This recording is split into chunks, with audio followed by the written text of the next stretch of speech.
Welcome.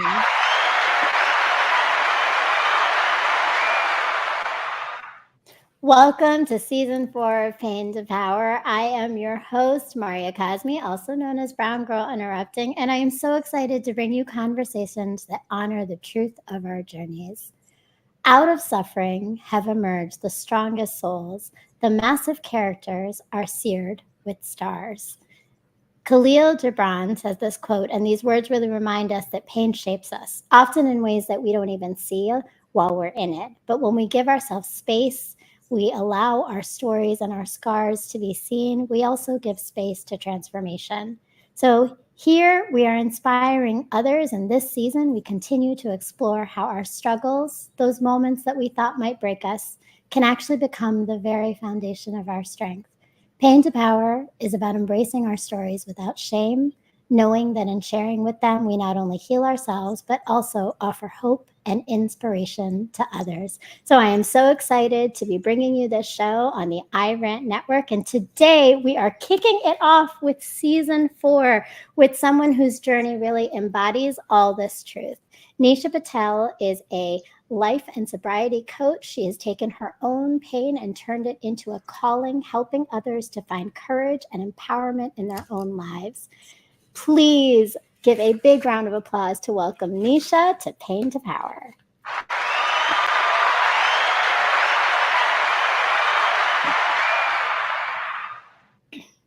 Hi, Nisha. How are you today? Oh, there we go. I know. I was like, oh, volume is good. Yeah, we're here. No, so good. I'm so glad to be here. I'm glad we got to, get this scheduled and Well, I am so excited to have you here. I know we've had a couple of false starts, so both you and I have been sick for a while. Yeah. We're nursing ourselves. We've got our hydration, so if you see us drinking, it's because we need to keep talking.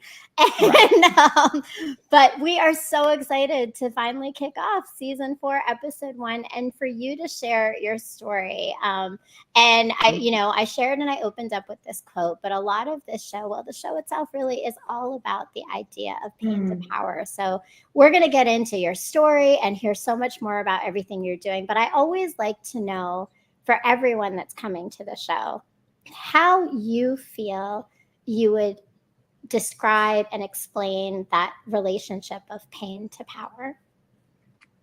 Oh my goodness, the relationship of pain to power for myself. It has been a journey of constant questioning, this yearning for growth, accepting realizations that sometimes you don't want to, breaking the norm, living outside the box, and just redefining myself or what I expect or what I accept from even other people. For me, that's really what it's been about, for sure. I love that. And that's so powerful because it's a lot, right? It's a lot It to process, right? The questioning, the growth, but also that acceptance. So there's self-discovery, but there's also discovery of the things around you at the same time, right? Which is a beautiful thing. So take us back a little bit and telling us just, well, first, who you are, what you do, and then we'll go a little bit deeper after that. Tell us a little bit about just your background, who you are. Yeah. A little bit about me. So professionally, I'm a licensed professional counselor. I've been doing this work for over 8 years now. And then recently I also added sobriety coaching to my, I guess, my offerings. And really over the past few years, it has been my calling. Like I've always been called to help others. That's been my purpose ever since I was really little. And then I deviated, of course. And then something about hitting 16 years of sobriety for me really was like, wow, I've walked the path, and it's my job to share how I did it for those that are still early on in their journey or still contemplating, do I want to be sober? Do I not? Do I want to make life changes? What does that look like? And so really that's kind of the professional side. I got sober in 7/27/08. I then decided I was going to do a career change about 5 years later. I was always told that I was meant to sit in a counselor seat by many professionals. And then life got painful enough to where I had to make the change and I went back to school. And then the rest was history, really just taking a day at a time. And here I am. I never thought I would be doing this, but yeah. But I love it. And I love that you're doing it. It sounds like you're making an impact for a lot of people by doing it. First off, congratulations. Thank you.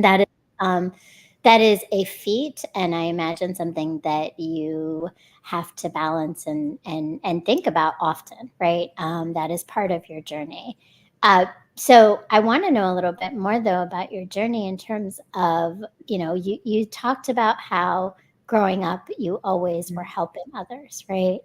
Tell me a little bit about little Nisha, and particularly, you and I have talked, but we're both these brown girls in America.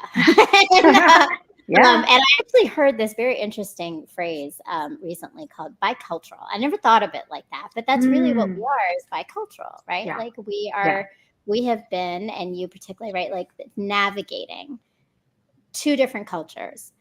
Tell me a little bit about just growing up, what that was like, and what your story is as the brown girl and as a brown girl in America.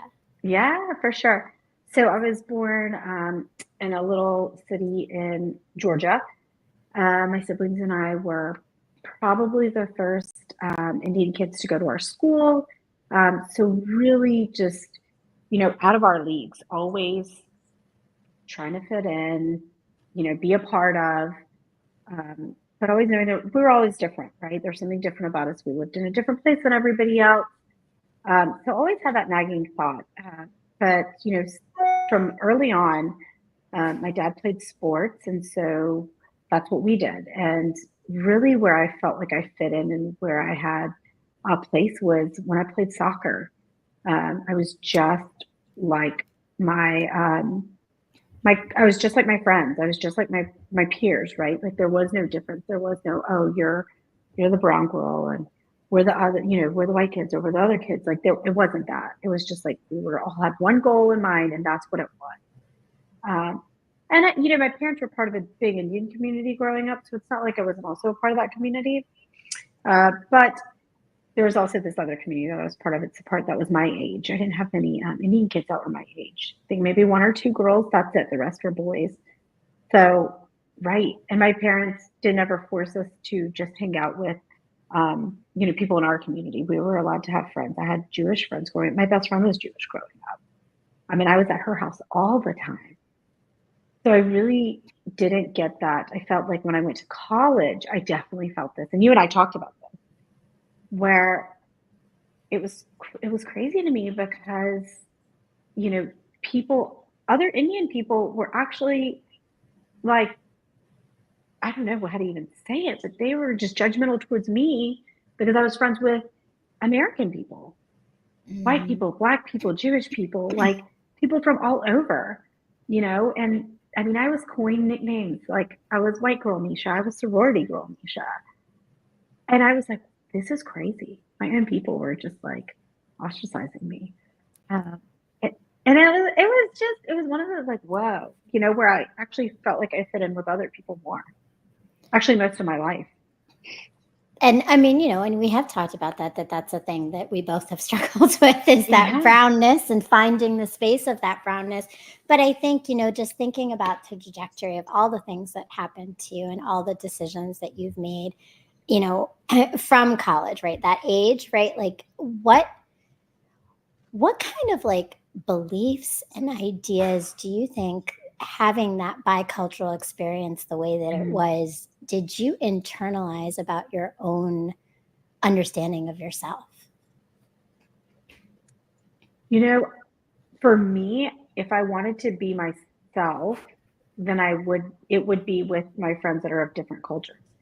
If I wanted to fit into the Indian community, I would not fully be my authentic self because that was not accepted. I had to look a certain way. I had to act a certain way. I'm like a rebel at heart. Like freedom is one of my core values. And like, hello, no, right? And so really it was almost I would have to act out of alignment if I wanted to be a part of and fit in. But the other way was actually more fitting to the way I live. I have friends, I call them my gems, that are all ages and from all different backgrounds and all different parts of the country. Right? Because I connect with souls and people and individuals, not necessarily. It doesn't have to be a big community. So for me, it was really, am I being in true identity or am I being somebody to fit in? When did you realize that, though? When did you realize what was your true identity and what was something that didn't align with who you were? Man, so I think that's something that's always evolving. What is your identity, right? And when I think there's been different time periods in my life that I've realized it, but of recent, I would probably say a few years back, I just really had lost my spark. And, I just was so caught up in like motherhood and being a wife and working. And I had fully just kind of lost myself in all those different roles that I had to take a step back and really go, okay, how do I want to show up in the world? How do I want to show up for myself? What feels right? Am I saying yes because that's what I'm supposed to do, or is that what I really want to do? Am I saying yes because that's going to make somebody else happy or somebody else a little bit more comfortable? Right. Or is that what I really want to do? And so it's been an adjustment all around, because at first when you say no and you're like, oh gosh, like you feel it, right? And what will know? The person's like, excuse me? And you're like, hey, I know, I'm feeling it, but I'm not going to show it. And then you get confident and comfortable where you're like, well, no, that doesn't work for me. And it's less about that the person's reaction, more about like, oh yeah, okay. I'm okay. Like, I didn't do anything wrong. I'm allowed to have an opinion. I'm allowed to not do things that maybe not align or feel right at the moment. So, but that's interesting because I think that that's an unlearning, right, to some extent. And you just mentioned, right, it didn't come until after marriage and kids, right? Like that unlearning. But in that same regards, like, are there other things? Because I definitely concur with that one, the unlearning of let me stand up for myself and say no, right? But also, like, are there other beliefs about just the norms of who you need to be, not just with friends, but just in life, right? Like of showing up even with family and expectations, right? That you have had to unlearn for yourself. Yeah, I mean, I think a big one, obviously, even just talking about sobriety openly, like that was not talked about for the longest time. We don't talk about it, right? And there's so many people suffering out there. But why not? Well, because that's just not, right? Like, and that's not even our culture. I think that's a lot of cultures across. Yeah. You never talk about the wounds or like what's happened. Well, it's okay to talk about your successes and like what it looks like afterwards, after you've been through the mud. So the fact that I'm going backwards and going, hey, I've been through the mud, actually, I didn't show up this shiny.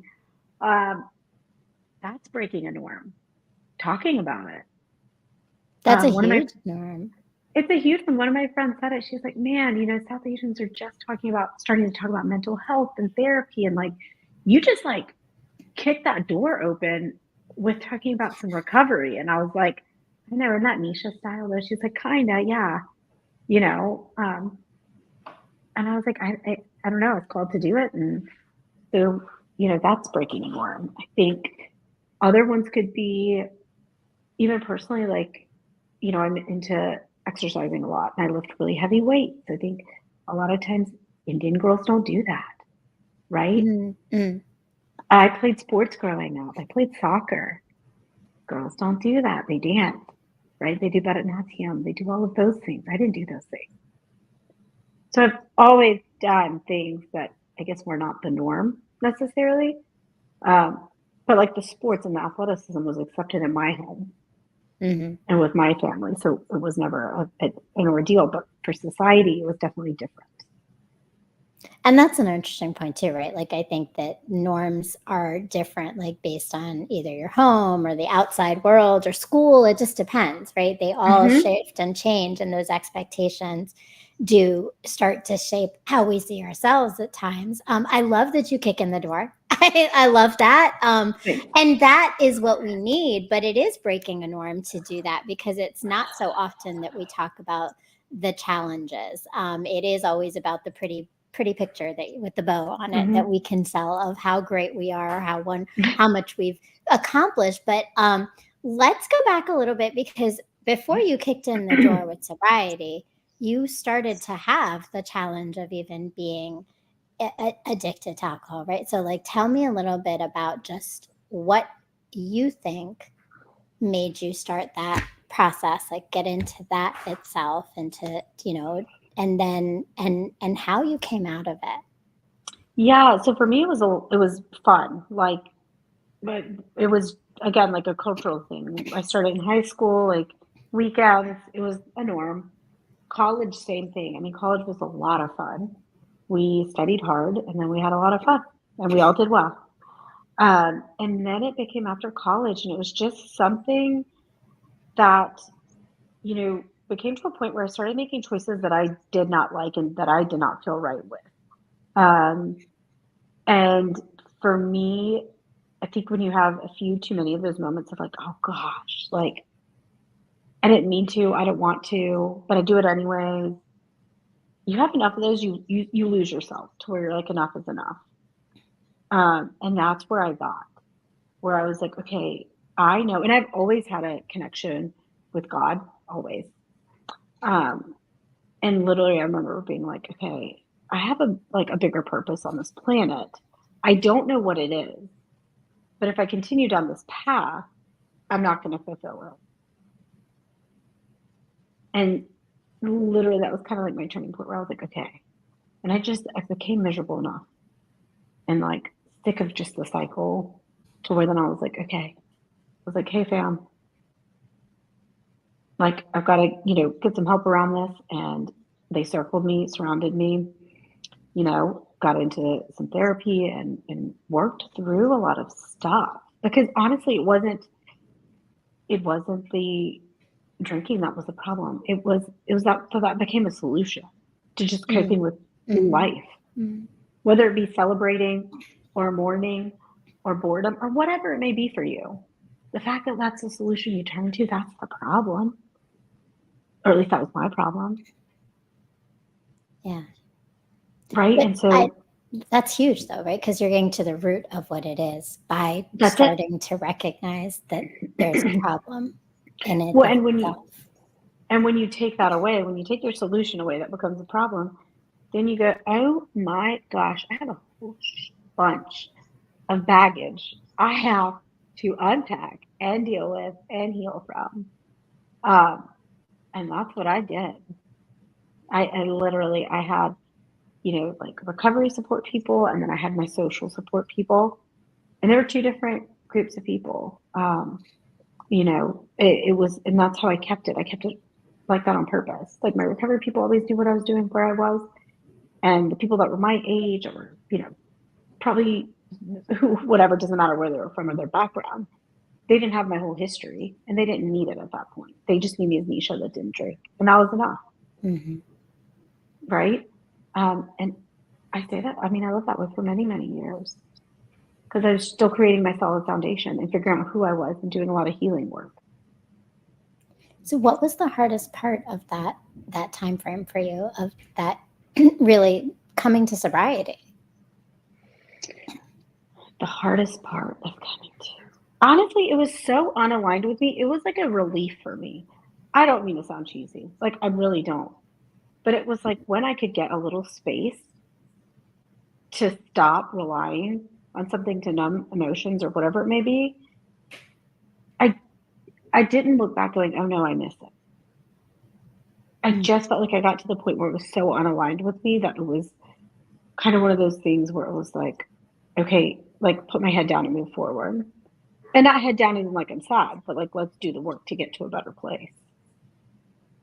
Um, I think probably the hardest, I'm sure it's, if I go back, I'd probably like calling my parents, talking to my family about it. Like it's so foreign to all of us. I remember calling my dad. And I was like, hey dad, and he's like, what's up? And I'm like, hey, got a problem. Here's what's going on. And he was like, gets quiet. And he's just like, He's like, you really just need, your problem is you need to get closer to God. And I was like, okay, Dad, well, yeah, that's good. I prayed to God. He told me to call you. So, hey, what are we going to do? Like, and he kind of was like, and you could see you could hear it. He was swirling, like, what do I do?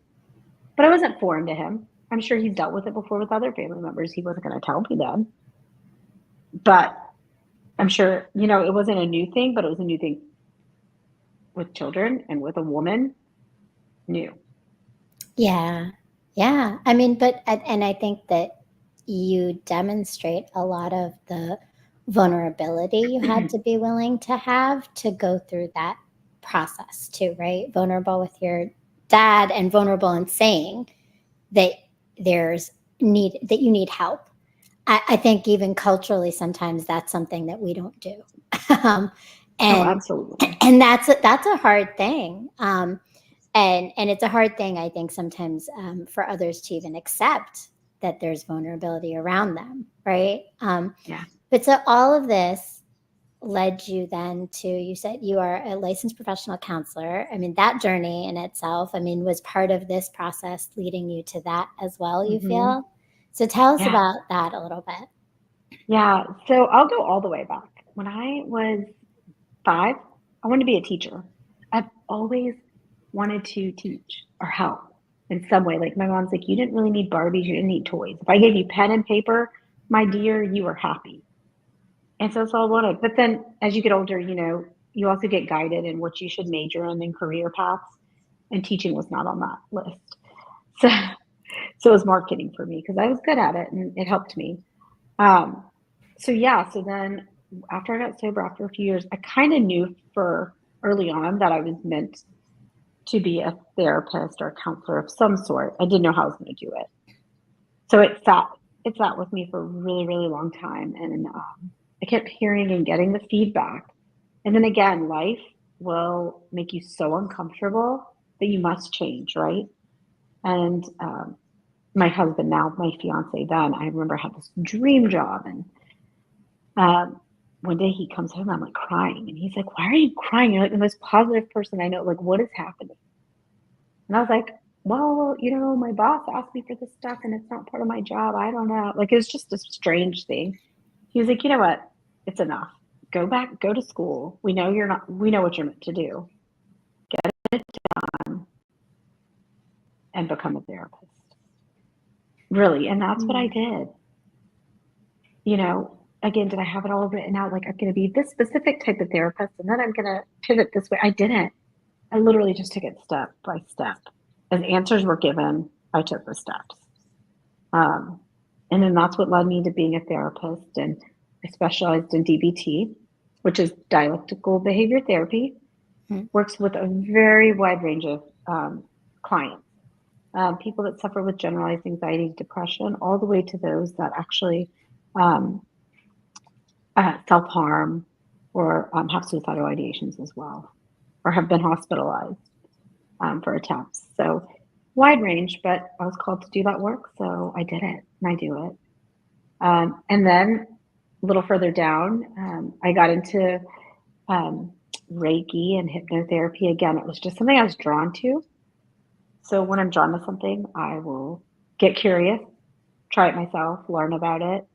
And those really sat with me. And I think, like you said, culturally, it's hard for us to speak when we need something or speak from emotion. And people were getting stuck. And these are different modalities to where people can process things without having to put too many words to them, right, at all the time. So it allowed healing still to happen, but just from a different lens and a different perspective in a different way to shift. Yeah. And then, yeah. I love that because I think you took what could sometimes be seen as a technical fix to things that's done one way, and you adapted it to really what you saw are the needs of the clients that you're working with, of the patients that you're working with, and that there's so much more and deeper elements that we don't always uncover when we take one traditional one way of doing Right, things. right. So tell me, like in that, it sounds like there's a little bit of influence and you talk about being drawn to things and you talked about your connection with God, but how much of your own coaching and the way that you do things has been influenced by your cultural upbringing or some of the aspects of what you've been nurtured to be as a person? I will say, so the connection with just like God and my spiritual connection, that definitely was influenced by my upbringing. My mom prays. I mean, she still does it like very methodically every single day. How many of her hours she needs to do her stuff, and she's she's going to do it. I watched her do it growing up, no matter what was going on in life, and it helped her get through some really tough times, right, and challenging times and growing times. So, no, we don't practice the exact same way, but I saw what dedication, commitment, and consistency did for her. And I think that also helped me and instilled for me, hey, if you do this, these are possibilities. I guess it helped instill my belief, strengthen my belief, really. Um, and so that had a big influence. It wasn't, again, when I got sober, I created my own relationship with God. It wasn't, what I was taught growing up as a Hindu. It wasn't that. It was, God is like my best friend. Like we have chit chats and talks, and it doesn't have to be so like you must do it this way or it's wrong. There's no wrong, right. It's like if you go in with pure intention and heart, then it's accepted and yay, good job. You did your thing today. Really keeping it that simple, right? Non-judgmental, accepting, a safe space. Because a lot of times, culturally, it's a fear, and there's no fear. There's of that. So that definitely did just really help me connect spiritually, and that's how that led that part. I love that. And I mean, I think that, again, you're bringing up the way that we redefine things in order to find that center, find that grounding. And really, I mean, so much of everything that I feel like that we talk about on the show is the idea of coming home to self. Because when we come home to our true selves of who we are, what's aligned with us, we find our power. And you're obviously not just doing that, you did it for yourself, and now you're doing it for others. So tell us a little bit about just this journey of being a sobriety coach. Like what are some of the challenges, even in terms of some of the clients that you're working with, in mindset shifts that need to happen in order to really embrace this journey of sobriety? Right up, the first one that comes to mind is it's not that bad. So people have come back from really tough rock bottoms. And so they could just be in a place where they're not, let's say, drinking as much or whatever it may be, but they know they want to stop eventually. Not sure why. They're still trying to figure out if that's a family thing or if it's like a them thing. But then they justify, like, slipping back by, well, it wasn't that bad. Like, it's not like that one time. That's a hard one. When you can justify it's not that bad because you have one time where, like, you almost didn't make it, that's tough. That's when you have to dig deep and go, okay, why am I doing this? Right? Another one is I can't socialize without it. It is such a big thing culturally. I can't even tell you. How do you go to social events, Nisha? What do you do? You know? Um, and I was traveling 2 weeks ago and somebody was asking me about, they're like, wait, so you're gonna go to a gala? And I was like, like, so like you just don't drink? And I was like, no. And they're like, so do you just like carry like a faux drink in your hands? And I was like, no, my hands are gonna get cold. And they just started laughing. And I was like, why would I do that? But again, I have to remember, like, I was there though. I was that 24-year-old. I was like, oh no, someone's going to notice. What are they going to think? What are they going to do? So really helping people navigate everyday life. How do you continue to show up for your life with this new thing you're doing and not be weird and awkward? How do we create a game plan so you're confident as you go out almost?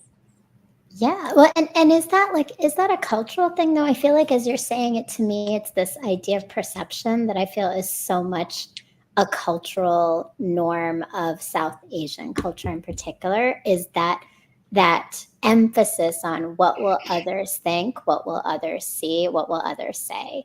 And it oftentimes negates what we need because it's about others and not necessarily what's right for us. But as you're saying that, like, that's what's coming up for me. Like, is there a cultural connection to this idea of perception that you come across often in those conversations then? Absolutely. I do. I do think it's that, like, what are people going to think if I don't partake? What are people going to say? You know, how am I going to explain it? I'm going to be the weird one. They're going to think I'm boring. You know, it goes on, and it's never like, how am I going to feel? Oh, wait, I'm going to feel like crap about myself. Oh, I don't like doing it. Oh, I don't like the taste. No, it's all about outside. And is that something you see a lot in the South Asian community, or is it a universal thing that you see in that healing process with sobriety? Universal. Yeah. Really, it's a universal thing. It doesn't matter. You know, it doesn't matter. Because I think, you know, this sober curious movement is just it's new. It's a trend. Sober curious. It is a trend. It does feel a little bit like a trend. It's trendy. Curious to know Yeah, for about. sure. But yet there's a good thing. Like, obviously it's from It's a good coming out. positive, right? There's a reason. But so within all this, right? Like, you are then, I imagine, having some heavy conversations, because yes, there's the perception of others, but there's also, like you said, people are getting to the roots of why they're covering up, why this is their solution, right? And there's an uncovering of pain. There's an uncovering, I'm sure, of stories, right? In that, as a coach, you know, I'm always wondering how coaches, who also often tend to be empathetic, right, and empaths at times, how you show yourself self-compassion as you're showing others self-compassion. You know, it's the grace that I wanted that maybe I felt like I wouldn't be given from people in my community. I try to give that grace, that acceptance. You know, when you can sit with somebody and go, I know the pain you're feeling without them having to say it, and you just kind of tell them. I mean, I don't know. That in itself is just so healing. You know, I walked the path I did so that I can carry the weight. How do I do it? I don't know. People always ask that. Don't you get exhausted? Doesn't it stress you out? And I'm like, it doesn't. You know, I have my own spiritual practices and things I do. I have ways I re-energize myself. So I have people I talk to take care of myself as well. I think one of the biggest things is self-care. You know, when I take care of myself, then I'm better able to show up for others. But to even just sit with somebody, to sit with somebody and to not even give them a solution or give them what you think they should do, and just to hold that quiet space with them is magical. So empowering. That's beautiful. I mean, it's almost as though through healing others, you're healing yourself. Yeah. I mean, the women that, you know, helped me early on, I will tell you, they literally loved me until I could love myself. And so that's what I try to do with my clients, you know, really empower them until they can do that for themselves, or they can see what I see. That's beautiful.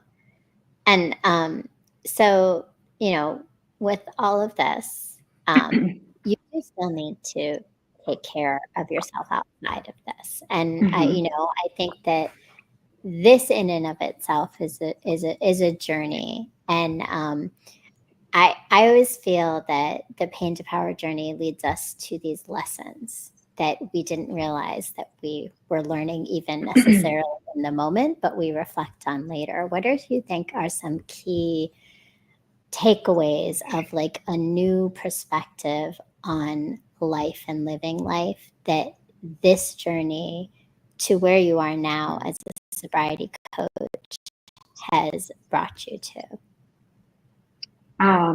Wow. let's see, take care of myself.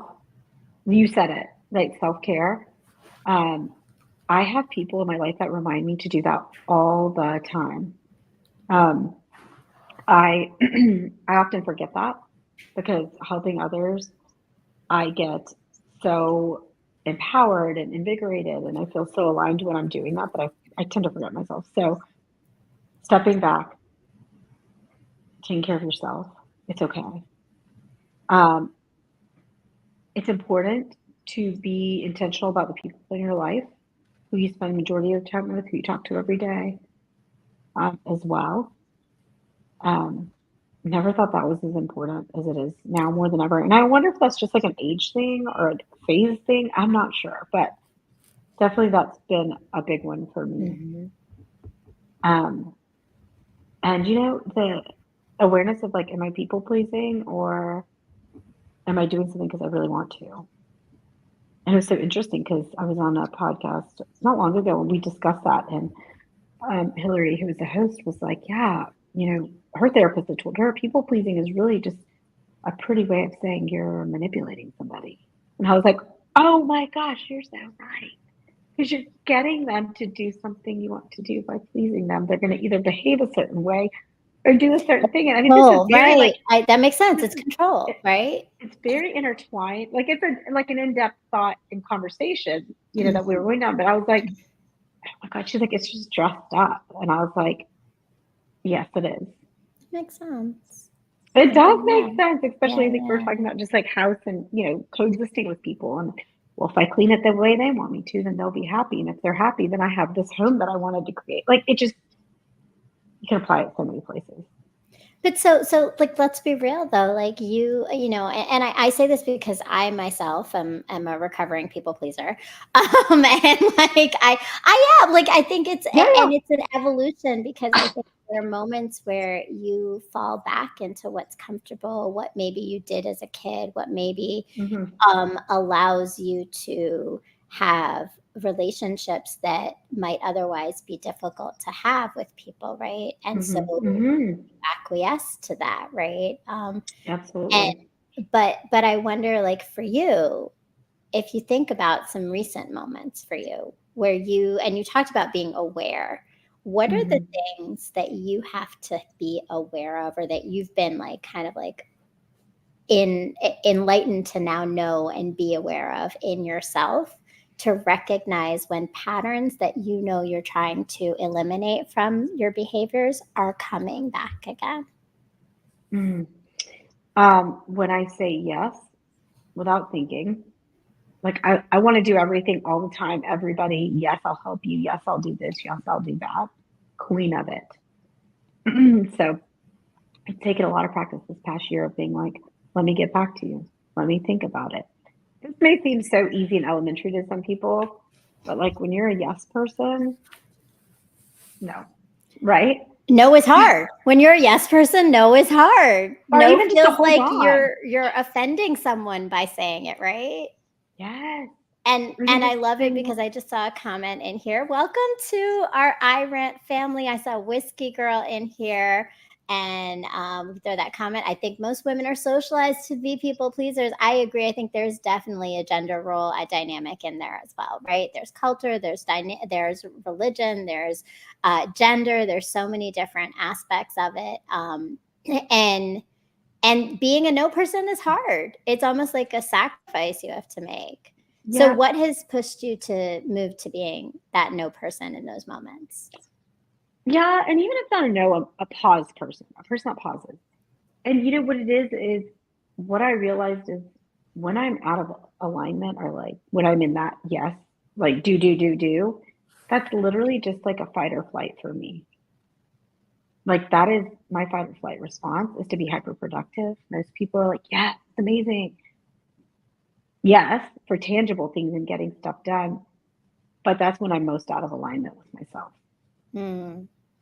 I know. It's one of the things where like, really? I'm like, yeah, that is what I've learned. That has been my biggest lesson over this past year and a Oh, half. Is when I absolutely. like when I'm hyper productivity, I need to pause and go, okay, wait, is this in alignment or am I just jumping from thing to thing to thing? And if I am, okay, I need to take like half a day to like go get settled back in and ground into myself before moving forward. I can still get a lot done, but it's how am I going about it and where am I and how connected am I?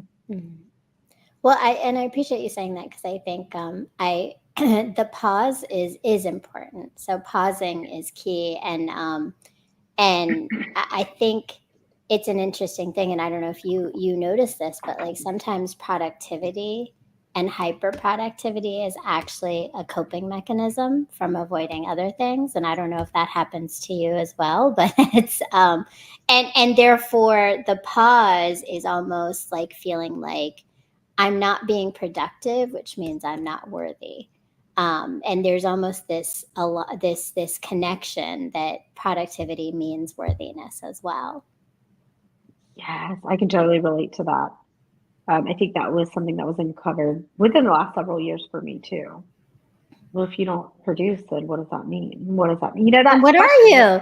Then keep going. what are you if What you're are not you? doing Don't you something? hate that when someone does that when you're like their letter, your coach does that with you, your business coach, you're like, stop asking me.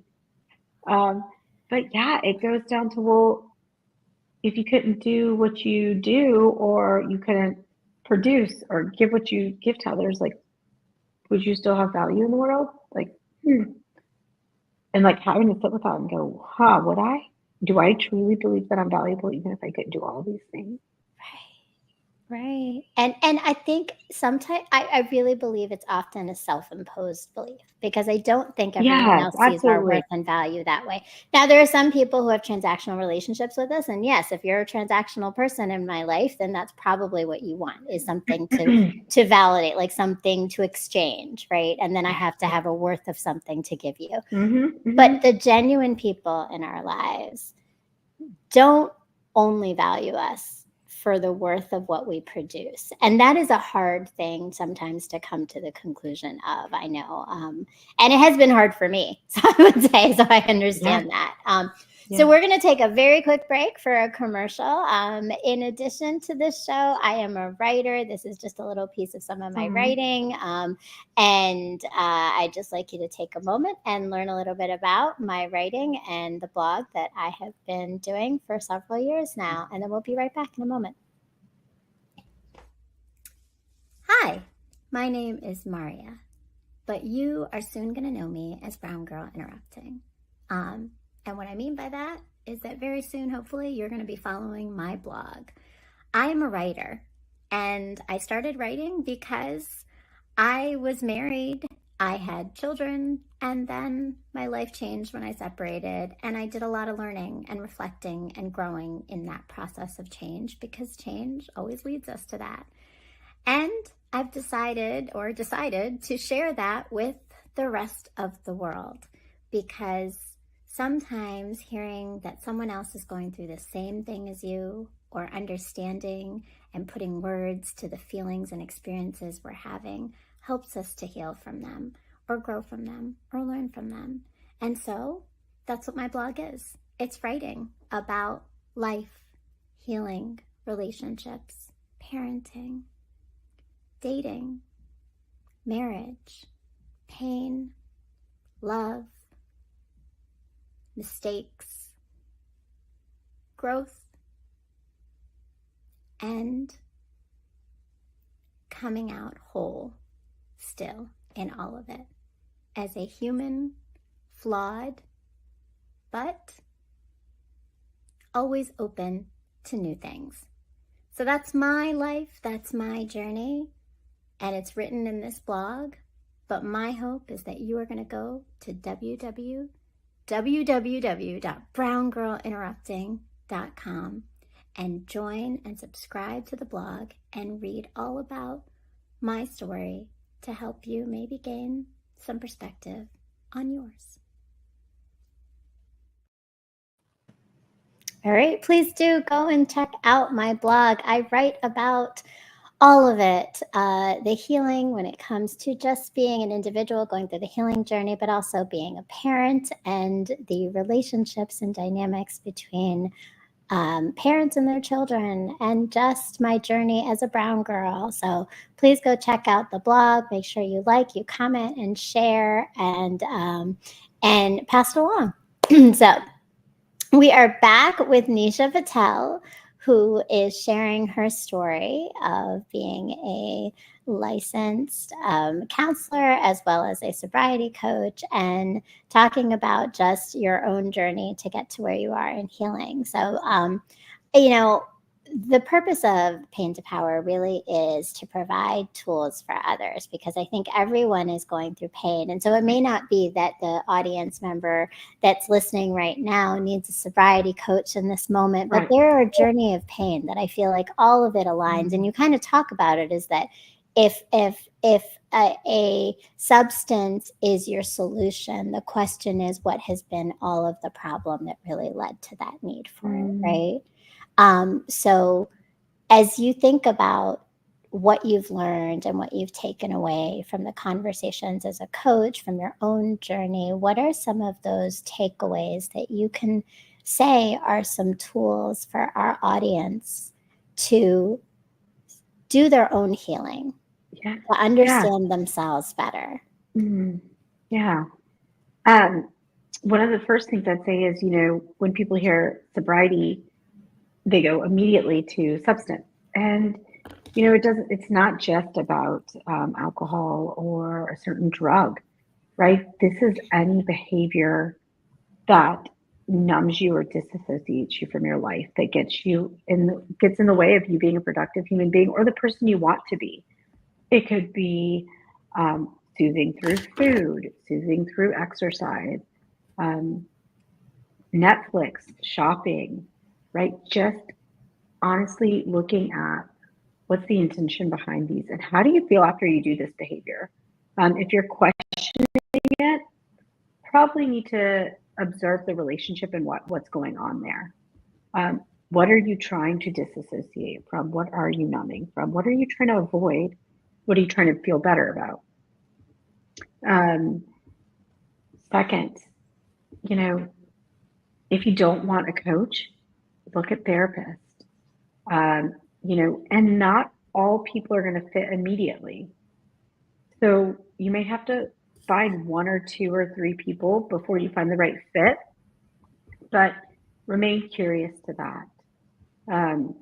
Because one way doesn't fit everybody, like we said, right? Like sometimes it takes a different variety of therapies or things in order for you to find what works for you in that moment of life. Because I also think different time periods can require different types of therapy, depending what you're working on.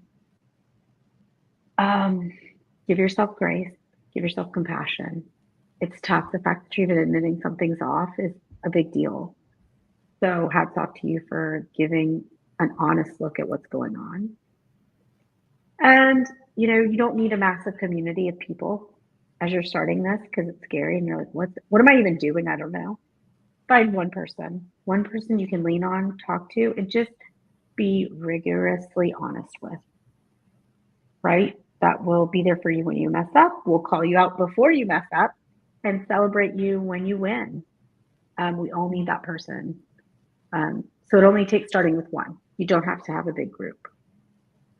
I love that. And there's so many great pieces that you put in there in terms of self-examination, having that community of support, and really knowing that the support you're getting is the right one for you. I appreciate you saying that for the audience to even reflect on, because I think that's true, right? Like I've seen therapists, but sometimes my therapist wasn't the right thing for me, right? Like in the moment. And Yeah. sometimes it's not enough, right? Like, what does that support look like? Do you have to read a book? Do you have to listen to a podcast? Do you need to reach out to someone directly who's going to coach you more one-on-one, right? That's a very different conversation with a coach than it is with a therapist. Yeah. And that's important to recognize. So I'm glad that you lifted that up. And grace and compassion is so huge. This healing journey is such an evolution, and it is not always pretty, and it is not always easy. And you're constantly, discovering things about yourself. So in that, I am curious. I talked about my blog, and I write as a mother, but you are a mother. Tell me about you. Yeah. Have children. Tell us about your kids. Yep. I have two girls. There are 5 and 8. They keep me super busy. They're a mix of me and my husband. So it's funny because as you also, as women, they say you heal through motherhood. And I will say that has been something where every age and phase my child, especially my oldest, because it hits me first, I've had to, excuse me, do some additional in-depth work, whether it's healing work, whether it's just, I don't know, like awareness, right? It doesn't mean something bad had to happen, but it really, each phase, I'm like, wow, this is challenging something different about me. Or I'm going to be doing something differently, right? Like we talk about also our past and lineage and maybe how we were parented or how generations have been. Right. Cycle breaking, right?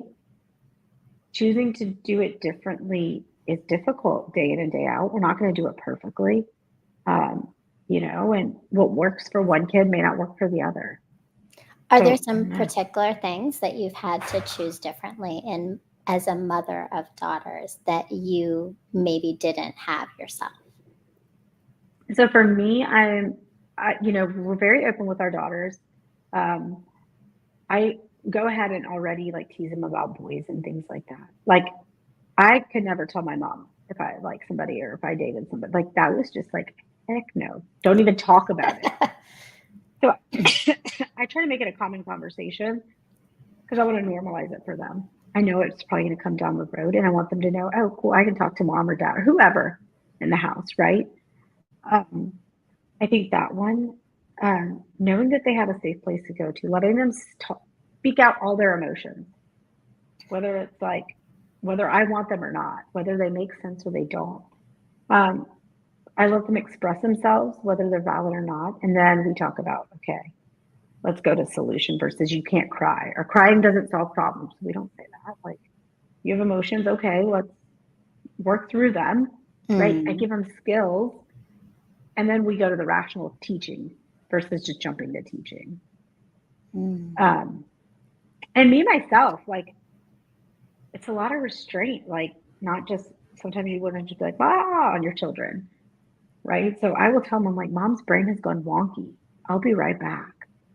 Or they see me, every morning I wake up early and I have time to myself.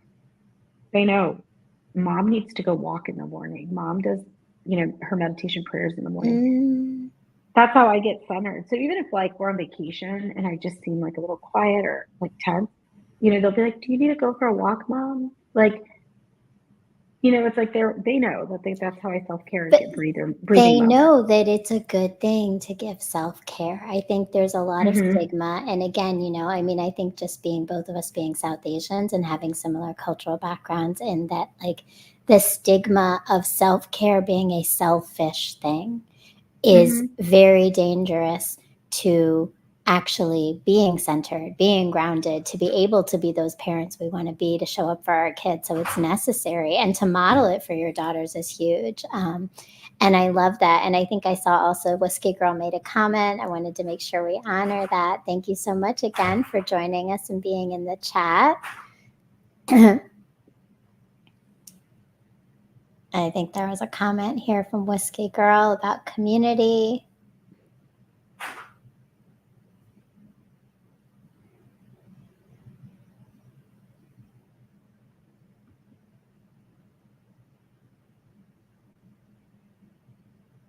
Okay. All right. Well, we'll come back to that. But thank you again. And I love that you are, again, breaking cycles.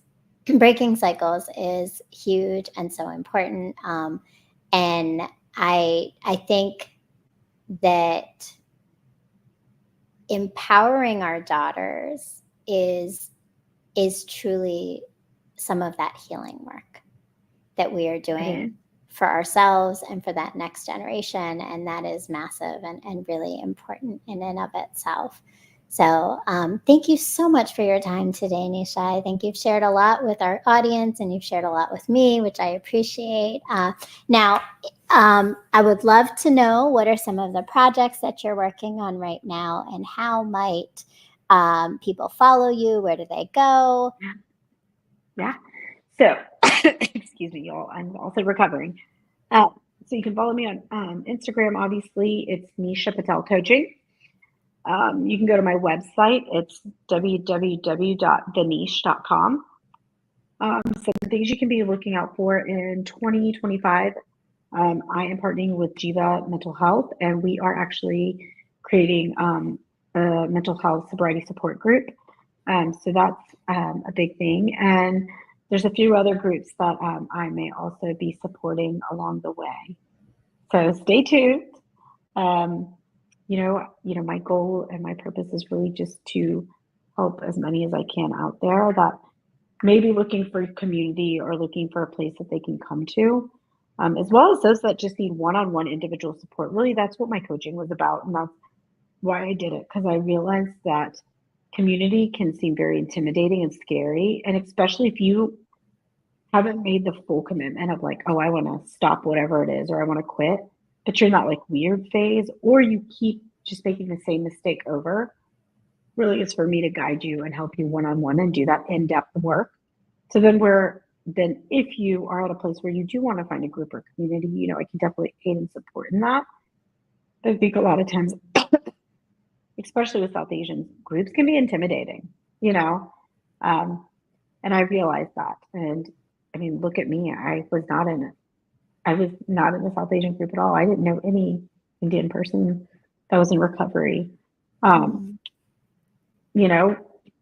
16 years ago. So I understand that. But I was lucky to be surrounded by, again, women who loved me and all of that, which is hard to find. So if that means you come in one-on-one with me just to get started and kind of get your feet wet, that's what I'm here to do. Well, I love that. And that is helpful. And I see that Whiskey Girl did say, right? I love that too. Finding a group that feels safe sounds difficult because it does, just like you said, right? But that is so important for us to be able to, one, have the opportunity to first have those independent conversations, but to move into this group, because we do heal in community. And that really is the purpose of this show itself. It is healing in community. So thank you so much. All the links that were just referred to by Nisha are in the information in the YouTube channel below. So you should be able to see them all. And thank you so much for tuning in today and for being with us. Please make sure that you follow Nisha and that you follow me, Brown Girl Interrupting. I am on Instagram, I am on TikTok, I am on Facebook, and of course you go to my website and tune in every Sunday at the new time of 8:00 p.m. Eastern Standard Time for Pain to Power. Hosted by me, Brown Girl Interrupting, and in association with the I Rant Network. And if you have a Roku TV, I don't know, Nisha, do you have a Roku TV? We do. Oh my gosh, well, you've got to go, and audience too, go and download the I Rant channel, and you will see that there are so many different channels that show our community. You'll see Whiskey Girl, you'll see me, and you'll see all the channels for the I Rant Network that are sharing stories of healing, of community, of identity, everything. So please go and download us on Roku, find us and subscribe. Make sure you subscribe below if you haven't done it yet with the YouTube channel. Hit the like button and join us every week. Thank you so much again, Nisha. And thank you. I see Whiskey Girl. Glad you're back. Thank you so much, Whiskey Girl. Yes, I am so glad to be back. And thank you so much. It was an awesome show. And thanks to Nisha for the awesome show. Yes. Congrats on season 4. Here we go. Thank you. Season 4 is going to be amazing. We got lots of new guests coming. And thank you to Nisha for kicking it off for us. And to J58 for producing us today. Thank you. Peace, love, and light.